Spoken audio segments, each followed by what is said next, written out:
नमस्कार, मैं हूं गोविंद पंत राजू और आप देख रहे हैं द फ्री प्रेस का कार्यक्रम आपकी बात।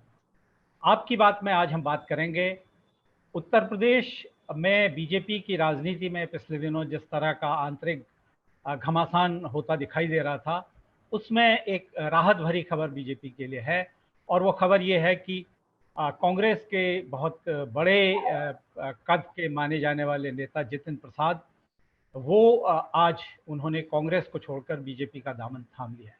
तो एक तरह से मुख्यमंत्री योगी आदित्यनाथ ने जिस तरह से उनका स्वागत किया है, उन्होंने जिस तरह से कहा है हम उनका स्वागत करते हैं, एक बड़ी पार्टी में शामिल होने में हम उनका स्वागत करते हैं और उनके आने से अवश्य ही उत्तर प्रदेश में बीजेपी को मजबूती मिलेगी।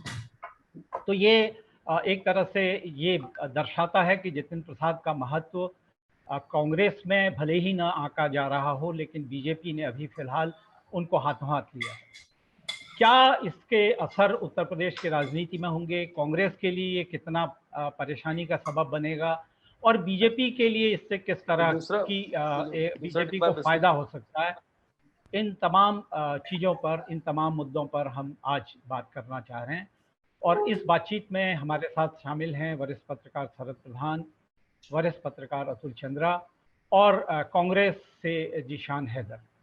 जीशान हैदर भी जितिन प्रसाद की तरह कांग्रेस में एक तरह से दूसरी और तीसरी पीढ़ी से का प्रतिनिधित्व वो खुद कर रहे हैं और उनको भी कांग्रेस के जो गंभीर किस्म के नेता हैं उनमें माना जाता है। तो सबसे पहले हम बातचीत की शुरुआत जीशान आपसे ही करना चाहेंगे। किस तरह का झटका आप मानते हैं कांग्रेस के लिए जितिन प्रसाद का जाना और क्यों पार्टी उनको रोक नहीं पाई? नहीं, देखिए, मुझे लगता है गोविंद भाई कि जितिन भाई का जाना, जितिन प्रसाद जी का, बिल्कुल दुखदाई है। और हमें नहीं लगता है कि जितिन जी ने ये फैसला जो किया है, मुझे लगता है कि बहुत जल्दबाजी का फैसला है। आप देखिए, भारतीय जनता पार्टी में जो भी नेता यूपी से गए हैं, चाहे वो संजय सिंह जी हो, चाहे जगदम्बिका पाल साहब हो, चाहे रीता बहुगुणा जोशी जी हो, आज आप देखिए वो नेता कहाँ है। जब कांग्रेस पार्टी में थे तो वो राष्ट्रीय स्तर के नेता माने जाते थे। आज उन नेताओं का अता पता नहीं है। आप देखिए, ज्योतिरादित्य सिंधिया जी गए हैं, इतने बड़े कद के नेता कांग्रेस में होते थे, आज वो सूटकेस उठा के पीछे चलना पड़ रहा है उनको शिवराज सिंह चौहान के। तो मुझे लगता है कि जितिन जी ने बहुत जल्दी में फैसला लिया। पार्टी में कमी ज्यादा होते रहते हैं, लेकिन उसके ऊपर इतनी जल्दी और इतना बड़ा फैसला लेना, ये है, मुझे लगता है कि थोड़ा जल्दी का फैसला था। और जहां तक भारतीय जनता पार्टी का सवाल है गोविंद भाई, लक्ष्मीकांत वाजपेयी जैसे नेताओं को उन्होंने घर पे बैठाया हुआ है, तो वो तो अब चुनाव आ रहा है तो उनको ब्राह्मण कार्ड खेलना है, तो इस तरह की वो चीजें कर रहे हैं। लेकिन सबको पता है कि भारतीय जनता पार्टी ने जिस तरह से सबको यूज करते हैं, जितिन प्रसाद जी को भी यूज करके छोड़ देंगे। आपने बात करी कि जितिन प्रसाद जी को यूज करके बीजेपी छोड़ देगी, लेकिन अगर हम हालात देखें तो कांग्रेस में भी तो एक तरह से उनका किसी भी तरह का यूज नहीं किया जा रहा था। एक राजनेता के तौर पर जो जिनकी एक तरह से तीसरी पीढ़ी कांग्रेस में थी, उनके दादा कांग्रेस के राष्ट्रीय आंदोलन के ज़माने के नेता थे, उनके पिता जितिन प्रसाद बहुत बड़े नेता थे, वो पार्टी के उपाध्यक्ष रहे, वो तमाम कई प्रधानमंत्रियों के सलाहकार रहे और सोनिया गांधी के खिलाफ आंतरिक चुनाव लोकतंत्र की लड़ा। स्थापना के लिए उन्होंने चुनाव भी लड़ा था और खुद जितिन प्रसाद को दो अलग अलग टर्म्स में तीन चार विभागों में राज्य मंत्री के पद पर केंद्र में भूमिका मिली। यूथ कांग्रेस के वो सेक्रेटरी रहे थे और उसके बाद भी अनेक बड़ी जिम्मेदारियां उनके पास रही थी। लेकिन पिछले कुछ वर्ष से, यानी कि जो विधानसभा का चुनाव था उस वक्त भी ये चर्चा थी कि वो पार्टी छोड़ रहे हैं और अंततः उस वक्त किसी तरह उनको मना लिया गया, लेकिन आज उन्होंने अंततः फाइनली पार्टी छोड़ दी। तो आप इसको जल्दबाजी का फैसला कैसे कह सकते हैं? नहीं, लेकिन गोविंद जी, मैं एक चीज सिर्फ कहना चाहता हूँ कि जितिन प्रसाद जी, देखिए, आपको याद होगा 3 साल पहले भी वो जा रहे थे, ज्योतिरादित्य सिंधिया ही उनको मना के लेके आए थे। ऐसा नहीं, उनको भारत कांग्रेस पार्टी ने सब कुछ दिया। पहली बार सांसद बने, उनको केंद्रीय मंत्रिमंडल में लिया गया, दूसरी बार लिया गया। जबकि जितेंद्र प्रसाद जी सोनिया गांधी के खिलाफ चुनाव लड़े थे, उसके बाद भी इनके ऊपर पूरा विश्वास किया गया। उसके बाद भी आप देखिए, कार्य समिति में है, इनको वेस्ट बंगाल जैसा स्टेट का इंचार्ज बनाया गया।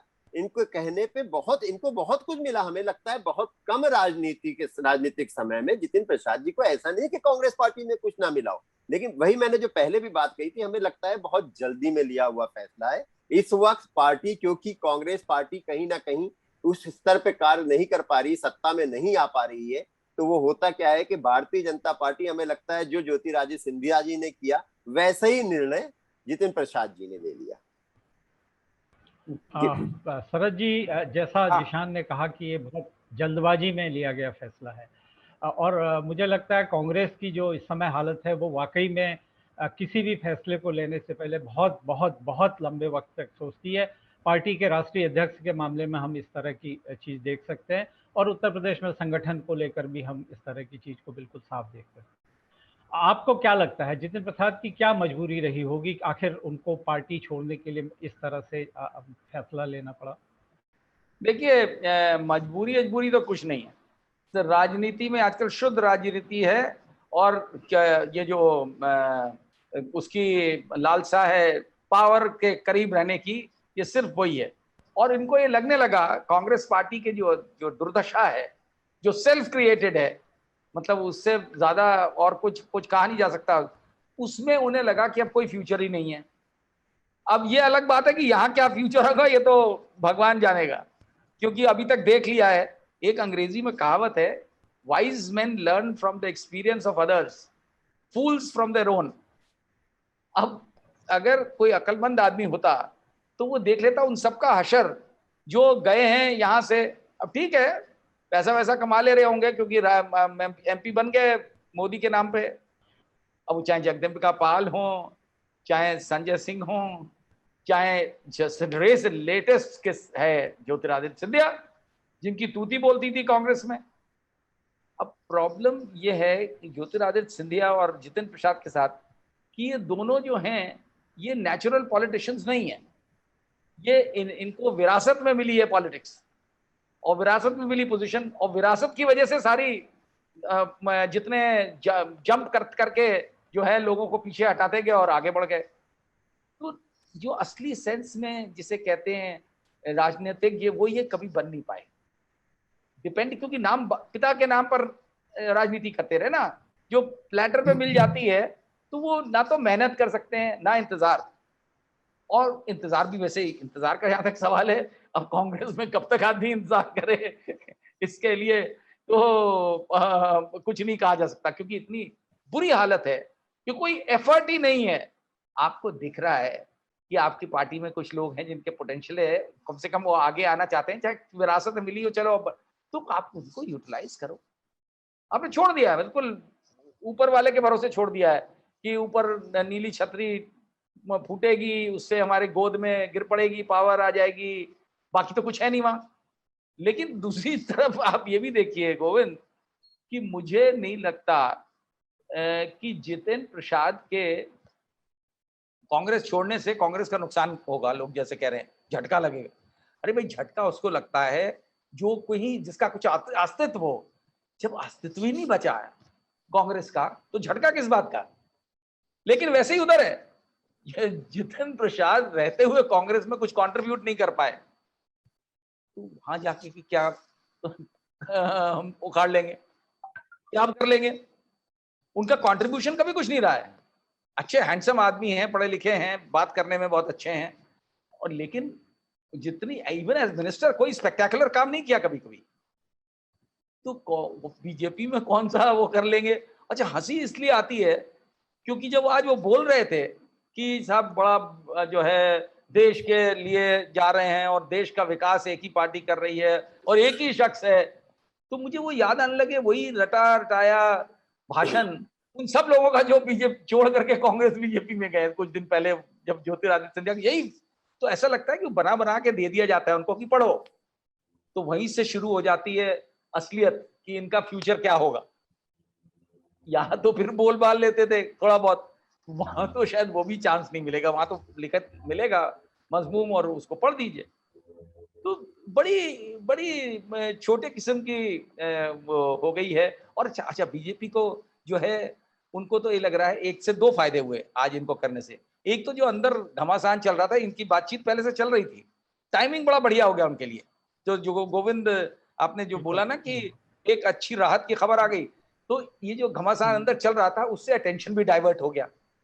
तो इन्होंने ये टाइमिंग चूज कर लिया कि चलो इसी टाइम ले लो, सब लोग अब मीडिया सारा जो है इसी में लग जाएगा। हालांकि इतनी बड़ी इवेंट नहीं है, क्योंकि हैसियत क्या, मतलब गद्दावर नेता कहां से हो गए जितिन प्रसाद? उनके पिताजी के लिए कहा जाता समझ में आता। जितिन प्रसाद महज राहुल गांधी के क्लोज होने से तावर नेता हो जाएंगे, तो वो तो ये तो मानना बड़ी अजीब बात है।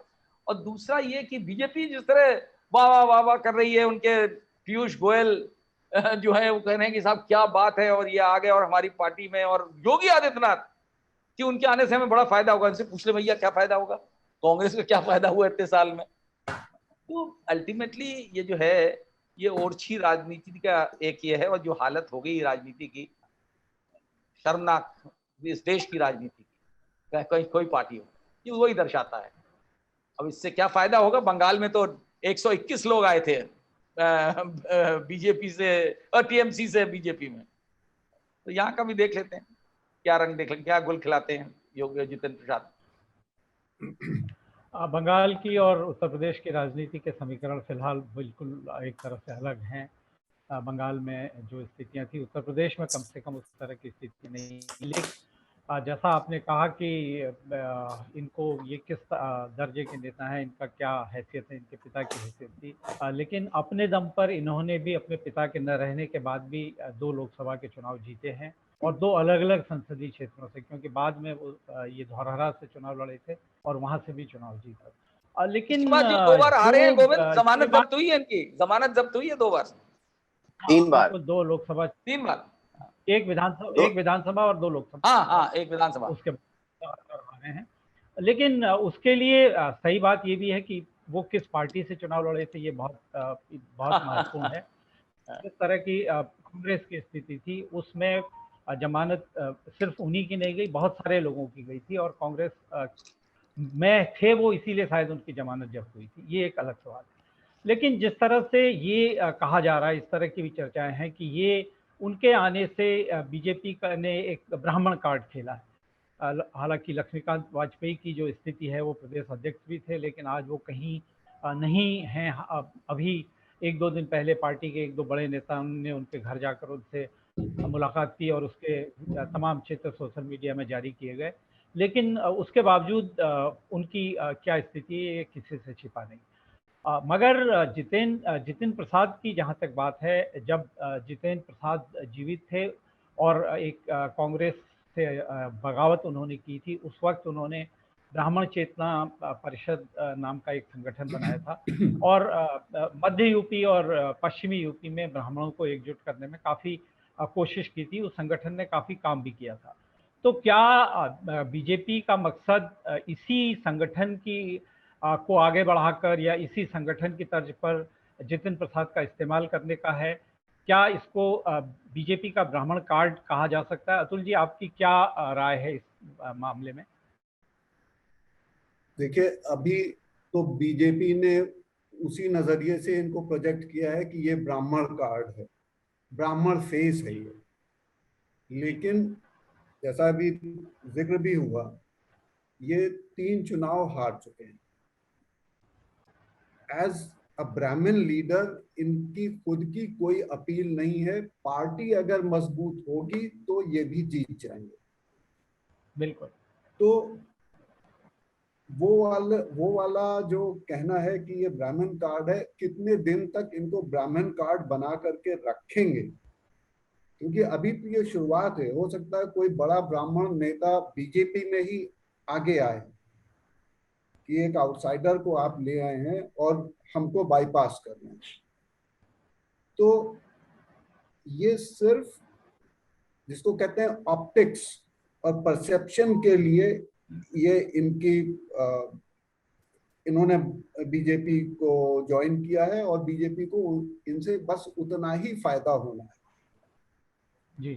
जो आदमी खुद चुनाव न जीत पाए 3-3, बंगाल में पार्टी की कोई मदद न कर पाए, तो वो भारतीय जनता पार्टी की क्या मदद करेगा? भारतीय जनता पार्टी खुद इनको प्रॉप कर सकती है अगर वो चाहे तो। हमारा मानना ये है कि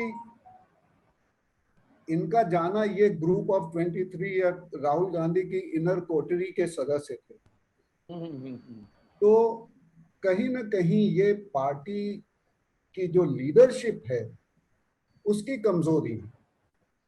आप ऐसे देखिए कि अभी जो चुनाव हुए हैं स्टेट्स के और पुडुचेरी के, उसमें पार्टी का परफॉर्मेंस बहुत ही निराशाजनक रहा।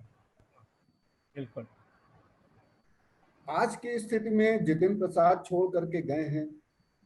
राजस्थान में सचिन पायलट नाराज चल रहे हैं। उनका कहना है, उनके एक सपोर्टर का कहना है कि उनसे किए गए वादे अभी पूरे नहीं किए गए हैं। पंजाब में कांग्रेस नवजोत सिद्धू को नहीं संभाल पा रही है।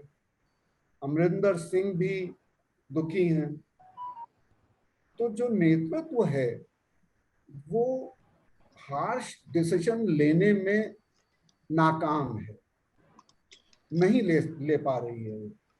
किसको रखना है? भाई इंदिरा गांधी ने भी तो किया था ना एक सर्जिकल ऑपरेशन, पार्टी दो फाट हो गई थी, लेकिन फिर उभर आई। तो नेतृत्व में वो ताकत होनी चाहिए कि वो पार्टी को संभाल सके। फिलहाल जो नेतृत्व है उसमें ऐसा नहीं नजर आता है कि कांग्रेस को अब कोई खत्म होने से रोक सकता है, जब तक बिल्कुल एक सही पॉलिसी न तय की जाए कि भाई कौन नेता बनेगा कांग्रेस का, कौन अध्यक्ष बनेगा। पहले तो यही तय हो, फिर देखना होगा कि जो 100 लोग हैं डिसेंट किए हुए हैं, चिट्ठी लिखी है, उनमें से कितनों को ये मना पाएंगे, कैसे ये सचिन पायलट को समझा पाएंगे और अमरिंदर और सिद्धू को समझा सकेंगे कि भैया एक साथ मिलकर चुनाव लड़ लो। अब आप सोचिए, अगर जितिन के साथ साथ कुछ और लोग भी आ जाएंगे तो जो मनोबल होगा पार्टी कार्यकर्ताओं का, जीशान हैदर खुद छोड़ देंगे पार्टी एक समय के बाद अगर यही चलेगा तो। नहीं बिल्कुल हम एक ऐसी बात कह रहे हैं कि भाई जब आप देखेंगे कि सब विघटन वाली स्थिति है, आगे हमारा कोई भविष्य नहीं है इसमें, तो फिर आप भी सोचेंगे कि भाई चलो ठीक है, कोई और पार्टी ढूंढ लो। तो ये जो कांग्रेस की स्थिति है इस समय, वो नेतृत्व के, शीर्ष नेतृत्व के कारण हो रही है, जो भी है। इसमें एक चीज मैं अतुल कहना चाहूंगा, क्या आपको लगता है कि जितिन प्रसाद का आइडेंटिफिकेशन एज ब्राह्मण लीडर कहीं से बनता है? क्योंकि बहुत से लोग मैंने देखा है कि मैं चुनाव में भी पिछले बार लोग नहीं जानते थे कि ये ब्राह्मण है। ये एक, क्योंकि अच्छा इतने बड़े नेता है नहीं, अच्छा नाम से इनके सजेस्ट नहीं करता कि ब्राह्मण है, तो ये ब्राह्मण फेस किस तरह बन जाएंगे मुझे नहीं समझ में आता। देखिए, he is a pale shadow of his father Jitin Prasad. हाँ ठीक है ना। तो वो तो उनका दायरा सीमित है ना, फिर तो सीमित हो गया, फिर स्टेट वाइड अपील थोड़ी ना होगी। नहीं, लेकिन मुझे लगता है कि अपने इलाके में, जिस इलाके के वो हैं, वो रिप्रेजेंट करते हैं, वहां तो ठीक है। एक ब्राह्मण नेता के तौर पर उनकी एक छवि है, नहीं उस इलाके में है, ठीक है। उस छवि वो आगे बढ़ा रहे हैं और उन्होंने कम से कम पिछले चुनाव जिनमें वो हारे हैं उसमें भी उन्होंने इस छवि को आगे बढ़ाने की कोशिश की थी। वो एक ब्राह्मण परिषद में इन्होंने वो ब्राह्मण परिषद वापस उसी मुद्दे पे आना चाहता हूं जिसकी तरफ अतुल जी ने कहा कि नेतृत्व की समस्या है। अगर आप इस तरह से देखें, कांग्रेस में सिंधिया ने छोड़ा, उसके बाद आज जितिन प्रसाद ने छोड़ा है, सचिन पायलट नाराज थे और आज उन्होंने मीडिया से बातचीत में बिल्कुल कहा है कि उनके साथ पार्टी ने बिल्कुल न्याय नहीं किया है। जिस तरह की, जिस सुलह कमेटी की बात थी, उस सुलह कमेटी की अभी तक कोई रिपोर्ट नहीं आई है। 10 महीने से ज्यादा हो गए और मेरे जो सवाल हैं उनका कोई जवाब नहीं दिया गया है। तो ये भी ऐसा लग रहा है कि जो राहुल गांधी की जो कोटरी मानी जाती थी, उनमें से उनमें शुमार तीसरे नेता सचिन पायलट भी थे, जितिन प्रसाद भी थे और ज्योतिरादित्य सिंधिया तो थे ही थे। तो क्या राहुल गांधी, एक तरफ तो वो पार्टी में उनके खिलाफ बहुत सारे लोगों ने दस्तखत करके एक अभियान एक तरफ से छेड़ा था, और दूसरी तरफ जो उनके खास लोग थे वो पार्टी इस तरह से छोड़ के जा रहे हैं। तो क्या ये माना जाए जिशान कि अब राहुल गांधी का पार्टी के जो कैडर है, पार्टी के जो लोग हैं या उनकी जो अपनी कोटरी थी, उसमें किसी भी तरह का कोई नियंत्रण नहीं रह गया, या वो इतने बेबस हो गए कि अब अपने लोगों के लिए वो किसी तरह की कोई विश्वास, कोई भरोसा उनको नहीं दिला सक रहे? नहीं, देखिए, हमें लगता है गोविंद भाई, इसमें जो है राहुल गांधी को ब्लेम ना करके हम ये भी कह सकते हैं कि ज्योतिरादित्य सिंधिया लोकसभा चुनाव हारे, जितिन प्रसाद लोकसभा चुनाव हारे, विधानसभा हारे, सारे चुनाव हार गए। तो इन लोगों को लगा कि अब हमारा भविष्य अगर है, क्योंकि वो जमीन से, जैसे शरद भाई ने भी कहा कि ये सब अपने पिता की छवि और अपने पिता का राजनीतिक वजूद लेके आए हुए थे, तो मुझे लगता है कहीं ना कहीं इनको लग गया कि अब कांग्रेस पार्टी का इधर, क्योंकि भारतीय जनता पार्टी जिस तरह से बढ़ी है, उनको कहीं ना कहीं लग गया कि मैं चुनाव हार रहा हूं, मैं इतने बड़े बाप का लड़का था, मैं राजा था, मैं ये था, और मैं इस चुनाव हार रहा हूं, तो इसका मतलब है कि जनता में अब वो मोह नहीं रह गया है हमारा। तो अब हम चुनाव सिर्फ जीत सकते हैं तो सिर्फ भारतीय जनता पार्टी पे जीत सकते हैं। मतलब वही मैंने कहा कि बहुत जल्दी में लिए हुए फैसले हैं, क्योंकि कोई भी पार्टी, ये नहीं है कि वो अमृत पी के आ गई है भारतीय जनता पार्टी की, जिंदगी भर भारतीय जनता पार्टी देश पे राज करने जा रही है। लेकिन इन लोगों ने इंतजार नहीं किया, इनको हार नहीं बर्दाश्त हुई, इनको सत्ता में रहना है, और हमें लगता है सत्ता के लोभ के चक्कर में ही ये लोग छोड़ छोड़ के चले गए। जहां तक जितिन जी की बात की है आपने, वो सचिन जी की बात की है आपने, सचिन पायलट जी देखिए आज भी कांग्रेस पार्टी में हैं, और सचिन पायलट जी ने जो उन्हीं के कहने पे, उनके और गहलोत जी के कहने पे ही जिस तरह से दोनों ने रजामंदी दी, उसके बाद ही अजय माकन जी को वहां का प्रभार दिया गया। अब राष्ट्रीय पार्टी है, टाइम लगता है, हर एक के अपने उनके अपने सवाल है, उनके अपने सब जवाब है, अब सबसे लिया जा रहा है। हमें लगता है उसके ऊपर जल्दी से जल्दी निर्णय हो जाएगा। पंजाब की बात की अतुल जी ने, हमें लगता है अमरिंदर सिंह जी को भी बुलाया गया, उनसे भी बात हुई, सारे विधायकों से बात हुई, वहां पे नवजोत सिंह सिद्धू जी से भी बात हुई, उसका भी हल निकल आएगा। बड़ी पार्टी है, देखिए पूरे देश में संगठन फैला हुआ है, दो ही तीन जगह हमारी सरकार है अकेले। फैला था किस जमाने में, अब बैठा हुआ है। नहीं शरद भाई, आज भी संगठन हमारा है, हर जगह है, और आज भी उत्तर प्रदेश में भी हर जगह हमारा संगठन है। हाँ, संगठन में कमजोरियां हैं, उन कमजोरियों को हमें लगता है जितनी जल्दी दूर कर लेंगे उतनी जल्दी कांग्रेस वापस खड़ी हो जाएगी अपने पैरों पे। लेकिन पता नहीं वो कमियां कैसे दूर होंगे। हालांकि आपने अपनी पार्टी का बचाव करने की पूरी कोशिश आप कर रहे हैं, लेकिन जो आपने कहा कि ये अपने पिता की राजनीति से थे, इनका क्या वो था, तो जो खुद राहुल गांधी हैं इस समय कांग्रेस के, जिनको सबसे बड़ा नेता कहा जाता है, वो उनका खुद राजनीतिक कद क्या है, वो भी अपने पिता और दादी की विरासत को ही उसी पे अपने अपने को खड़ा करने की कोशिश कर रहे हैं। तो कांग्रेस में तो ये वंशवाद की जो स्थितियां हैं ज़्यादातर लोगों के साथ रही हैं। तो इस नहीं, बात लेकिन को आप गोविंद भाई, अब वंशवादी सारे अब भारतीय जनता पार्टी में शिफ्ट हुए जा रहे हैं। ज्योतिरादित्य सिंधिया से लेके सारे जो है वंशवादी वहीं तो पहुंचे जा रहे हैं, जिसका वो सबसे ज्यादा इल्जाम लगाती थी भारतीय जनता पार्टी, सारे वंशवादियों को वही लोग लिए ले रहे हैं। तो जहां तक राहुल गांधी जी की बात है, देखिए मैं जी आप बोलिए। जी वो तो देखिए, जो राजनेता हैं और खास तौर पर भारत में जो इस वक्त जितने भी राजनेता हैं, वो बहुत उनको जमीनी राजनीति से ज़्यादा अपने लिए राजनीति करना उनका मकसद ज़्यादा है। वो किसी भी पार्टी में, और ऐसे लोग जहां उनको मौका अपना हित का दिखता है वो उधर जाते हैं। ये इसमें कोई भी अपवाद नहीं है। लेकिन शरद जी, मैं आपसे ये समझना चाहूंगा कि जिस तरह से मैं एक चीज और कहना चाहता हूँ, मेरे हिसाब से आज जी, की डेट में राजनीति जो है कॉर्पोरेट कंपनीज की तरफ हो गई है। जिस नेता को जहां ज्यादा अच्छे पर्क दिखते हैं, जहां ज्यादा अच्छा पैकेज मिलता है, वो वहां चला जाता है। बिल्कुल सही बात है, और इसके लिए काफी खर्चा भी राजनेता कर रहे हैं।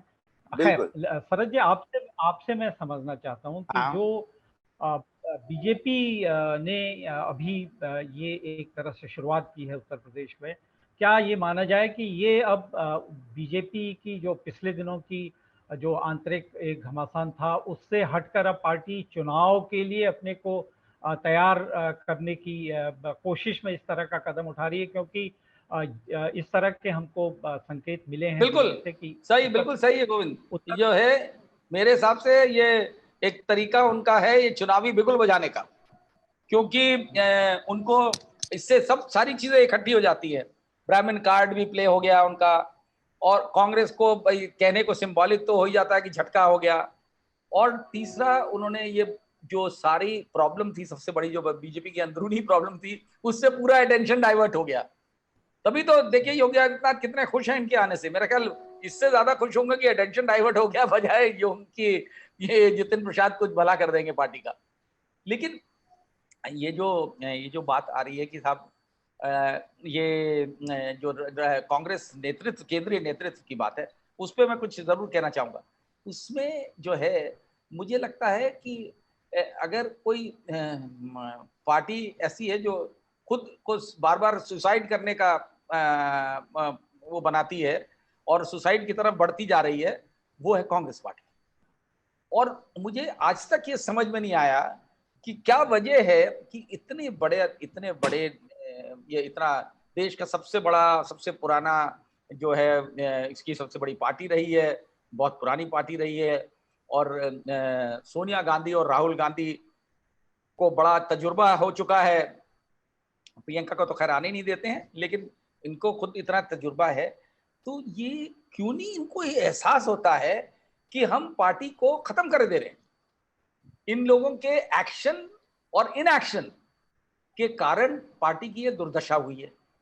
अब इनको एहसास नहीं होता, मुझे नहीं समझ में आता कैसे लोग हैं। या तो इन्होंने तय कर लिया है, कभी कभी पहले मुझे लगता था ये हल्की बात है, तो मैंने एक आध दफे बोला भी ये बात, लेकिन अब मुझे लगता है सीरियसली कि ये प्रॉब्लम शायद पुत्र प्रेम की है।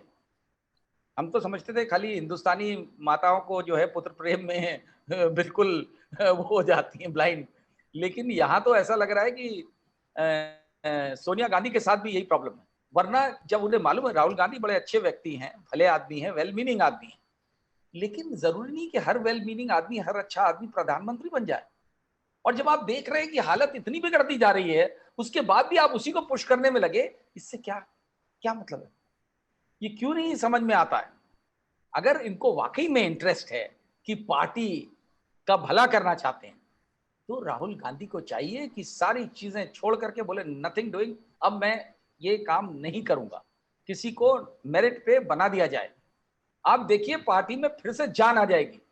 मुझे तो सबसे ज्यादा ताज्जुब होता है, अब जैसे जो हालत अभी जो बीजेपी की हालत हुई कोरोना के कारण, इससे बढ़िया मौका कोई सोच सकता है? कोई भी जिसका भी जरा सा पॉलिटिकल माइंड होता, कि कांग्रेस को रिवाइव करने के लिए, खासतौर से उत्तर प्रदेश जैसे स्टेट में जहां कोरोना ने एक भयानक रूप ले लिया था और उसमें सरकार पूरी तरह रिस्पॉन्सिबल थी और जनता सरकार को बाकायदा ब्लेम भी कर रही थी सही माने में, कोई जरा सा भी एफर्ट नहीं। कोई इनको जरूरत थी उस किस्म के लीडर की, जो इनके यूथ कांग्रेस प्रेसिडेंट है, वो आंध्रा के हैं ना या कर्नाटक, आंध्रा के हैं? क्या काम किया उसने? आंध्रा के नहीं, बैंगलोर, कर्नाटका। अच्छा, कर्नाटक के। क्या काम किया? कोई एक नेता यहां नहीं था। यहाँ तो इतनी दुर्दशा है, मुझे तो ताज्जुब हो रहा था, तब हुआ था जब यहाँ के जो प्रेसिडेंट हैं अजय कुमार लल्लू, वो जब उनको उल्टे सीधे केस में फंसा करके योगी आदित्यनाथ ने जेल भेज दिया, बेचारे की महीनों तक बेल नहीं हुई। हम ख्वाब में भी नहीं सोच सकते थे कि यूपीसीसी के प्रेसिडेंट की को जेल भेज दिया जाए बिना फालतू के चार्जेस में, और उसको कोई छुड़ाने वाला नहीं। तो जब पार्टी की ये स्थिति, कहां से रिवाइवल हो? बिल्कुल ये तो है कि कांग्रेस तो एक तरह से आत्महत्या पर उतारू है, उत्तर प्रदेश के संदर्भ में भी हम देख सकते हैं और राष्ट्रीय राजनीति के संदर्भ में भी। लेकिन अतुल जी, हाल के दिनों में जिस तरह से उत्तर प्रदेश में समाजवादी पार्टी में बहुत सारे लोगों ने दूसरे दलों को छोड़कर समाजवादी पार्टी ज्वाइन की है और अब बीजेपी में भी इस तरह से ये ज्वाइनिंग का सिलसिला शुरू होता दिख रहा है, क्या आपको लगता है कि अब सीधे सीधे जो चुनावी माहौल है, चुनावी लड़ाई के लिए उत्तर प्रदेश के राजनीतिक दल अपने को तैयार देख रहे हैं, इसके लिए कूदने को तैयार हैं? संक्षेप में आपसे जानकारी चाहता हूं। आपकी आवाज पूरी तरह से क्लियर नहीं आई, लेकिन क्या आपने यही सवाल किया है कि समाजवादी पार्टी अब सीधे सीधे इलेक्शन लड़ेगी भारतीय जनता समाजवादी पार्टी। पार्टी के साथ साथ बीजेपी ने भी जिस तरह से कोशिश की है लोगों को शामिल करने की, तो क्या ये सीधे सीधे चुनावी बिगुल है इन दोनों बड़े राजनीतिक दलों का? जी बिल्कुल, अब समय ही नहीं बचा है और धीरे धीरे यही एक्सरसाइज होगी। कौन किस पार्टी से लोगों को लेगा, कौन छोड़ेगा। अभी तो देखना है कि मायावती के पास जो थोड़े बचे हैं विधायक, वो कब तक रहेंगे उनके साथ, क्या वो कुछ और लोगों को शामिल करेंगी।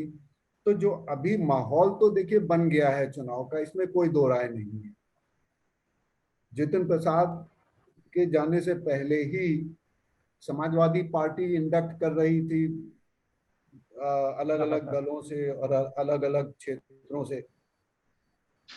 अब सवाल बस ये है कि क्या जो होने वाला चुनाव है वो सीधे भारतीय जनता पार्टी और समाजवादी पार्टी में होगा, या समाजवादी पार्टी और कांग्रेस एक बार फिर साइकिल पे साथ चलेंगे। तो बहुत कुछ इसके ऊपर निर्भर करेगा और बिल्कुल। संभावना ये है कि बीजेपी को अगर कोई टक्कर देगा आने वाले चुनाव में तो वो है समाजवादी पार्टी। बशर्ते उनके नेता जो है घर से निकलने लगे हैं, जरा कुछ जमीन पे उतरे हैं।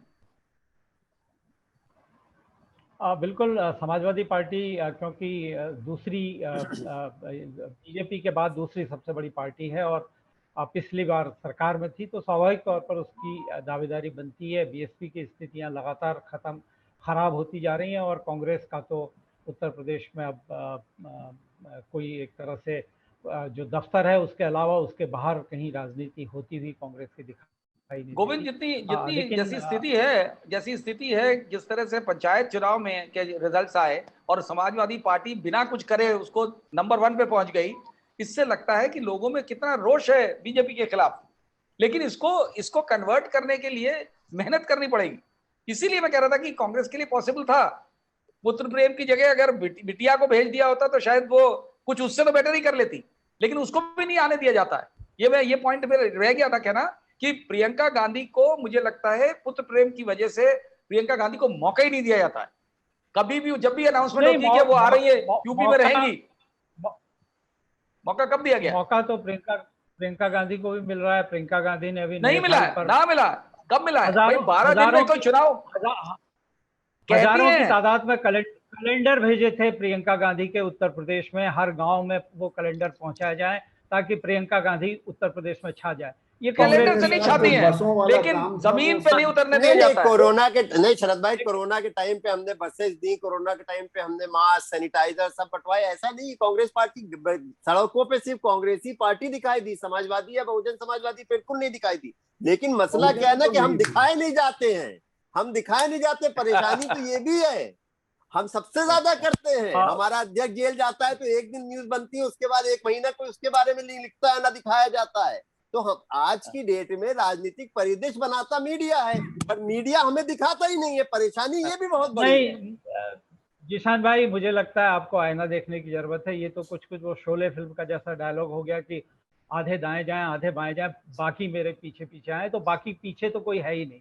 आप कांग्रेस कर रही है, वो अगर करेगी तो निश्चित तौर पर दिखाया भी जाएगा। हमारी शुभकामनाएं। आप बचाव अच्छा अपनी पार्टी का कर रहे हैं, लेकिन हमारी शुभकामनाएं हैं कि कांग्रेस मुखर हो, कांग्रेस उत्तर प्रदेश में जमीनी राजनीति में आए और कम से कम जो अलग अलग प्रयोग, कभी बीएसपी से हाथ मिलाया, कभी साइकिल में बैठ गए, इस बार अपने दम पर अगर विधानसभा चुनाव में उत्तर प्रदेश में कांग्रेस एक मजबूत पार्टी के तौर पर आए, ये हमारी शुभकामनाएं आपको हैं। हालांकि अभी ये भी सुना है कि 45 से ज्यादा लोगों को, नेताओं को कह दिया गया है कि वो विधानसभा चुनाव के लिए तैयारी करें। अगर आपको पूरी सीटों के लिए उम्मीदवार मिल जाए तो ये भी आपके लिए बहुत बड़ी बात होगी। फिलहाल इसी बात के साथ हम आपकी बात को आज समाप्त करते हैं। उत्तर प्रदेश की राजनीति में जितिन प्रसाद के आने से बीजेपी को कितनी राहत मिलेगी और कांग्रेस को कितना नुकसान होगा, अगर कांग्रेस में कुछ बचा है, ये तो भविष्य तय करेगा। लेकिन फिलहाल आज कम से कम उत्तर प्रदेश में जो बीजेपी का आंतरिक झगड़ा है, उससे जो लोगों का ध्यान बटाने के लिए एक बड़ी खबर बीजेपी के हिस्से में आ गई है।